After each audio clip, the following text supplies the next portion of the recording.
Hello mga ka-London! Loan dito, loan doon. Kumusta kayo? Naghahanap pa rin ba kayo ng OLA na pwede ninyong mautangan? Tara, samahan niyo akong reviewin ng OLA na ito at baka ito na ang solusyon sa pera problema natin. Kung bago nga pala kayo sa channel na ito ay mag-subscribe ka na at i-click ang notification bell para lagi kayong updated sa mga susunod pa nating mga videos.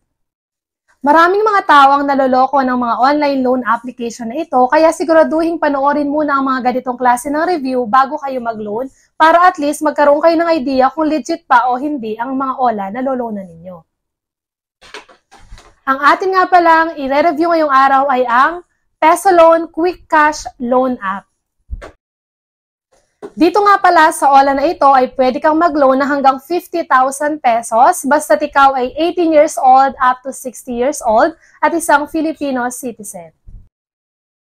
Bago nyo nga pala i-download ang application na ito ay siguraduhin munang panoorin ang video hanggang dulo para at least malaman ninyo kung worth it bang mag-loan sa OLA na ito.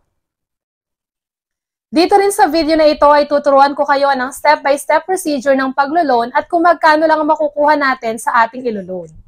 Kaya wag na nating patagalin pa, simulan na natin.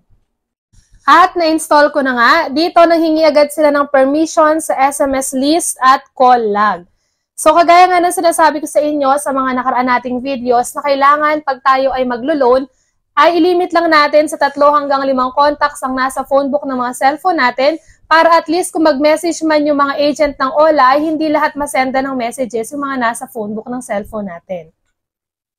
I-click lang natin dito yung agree kasi pag hindi tayo nag-agree ay hindi tayo makaka-proceed sa susunod na step.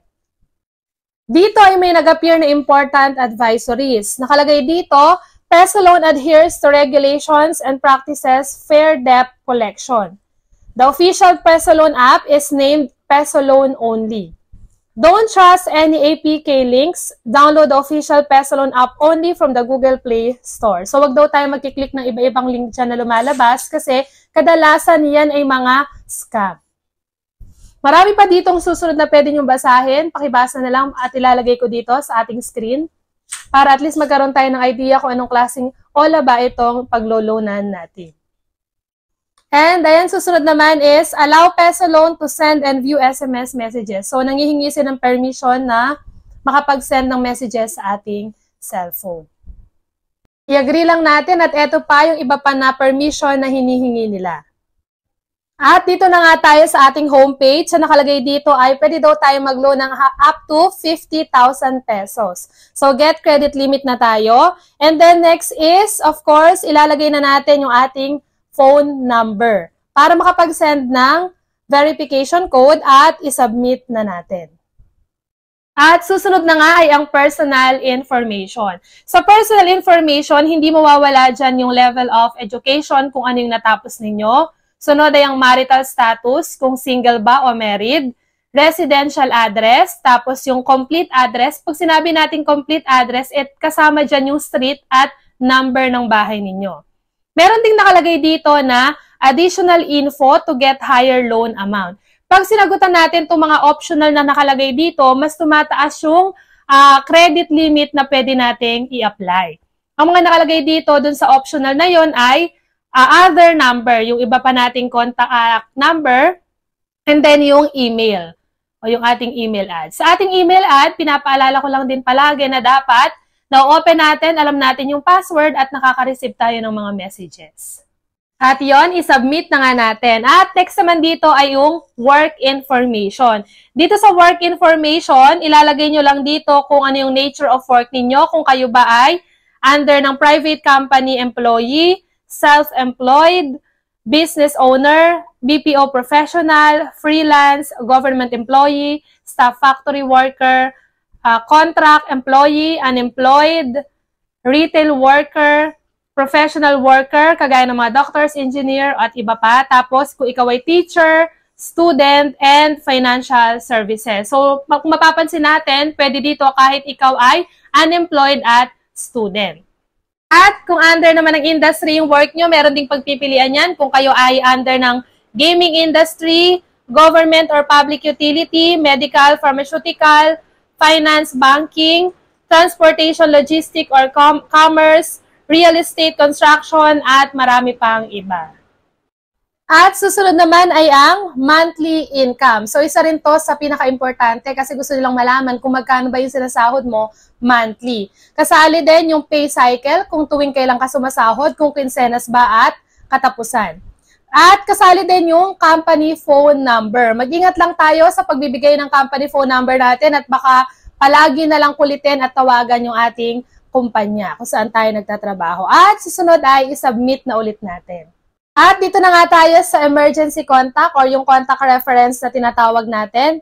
Dito sa OLA na to ay nanghihingi lang sila ng 3. Sa iba kasing OLA ay karaniwan 5 ang hinihingi. So mas konti dito.